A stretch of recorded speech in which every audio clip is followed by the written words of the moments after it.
Hello friends, मी दीक्षिता Rodrigues, psychologist आणि therapist. न्यूनगंड म्हणजे काय? एखाद्या व्यक्तीला कायमस्वरूपी स्वतःबद्दल अपुरेपणा वाटणे, इतरांपेक्षा कमी समजणे, स्वतःची क्षमता, रूप, बुद्धी, दर्जा किंवा इतर कोणत्याही बाबतीत स्वतःला अयोग्य समजणे. हा न्यूनगंड व्यक्तीच्या विचारावर, वागणुकीवर आणि नात्यांवर खोलवर नकारात्मक परिणाम करतो.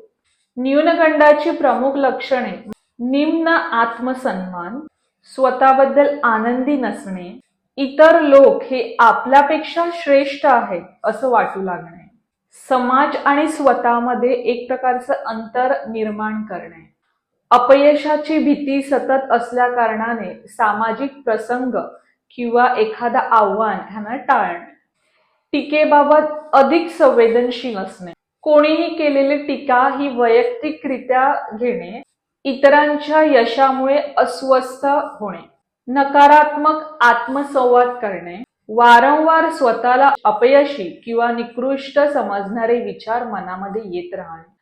तर का असा न्यूनगंड निर्माण होतो?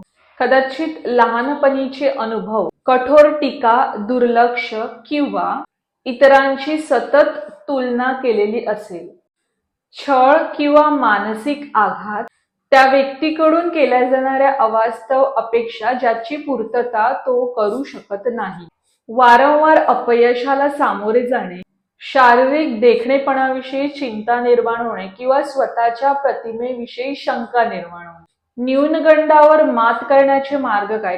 स्वतःविषयी जागरूकता, आत्मसन्मान, नकारात्मक विचार ओळखणे आणि त्याला मात करणे, स्वतःविषयी टीका असणाऱ्या विचारांचे लेखन करणे, क्षमतेचा विकास म्हणजे वास्तविक आणि साध्य होऊ शकतील अशी उद्दिष्ट ठरविणे व यशाचा आनंद घेणे, सकारात्मक लोकांसोबत जास्तीत जास्त वेळ घालवणे, थेरपी किंवा समुपदेशन घेणे, संज्ञानात्मक वर्तन उपचार CBT थेरपी. जर तुमच्या मनात सतत अपुरेपणा किंवा कमीपणाची भावना येत असेल तर मदत घेतल्याने किंवा उपचार घेतल्याने हा प्रॉब्लेम देखील कमी होऊ शकतो.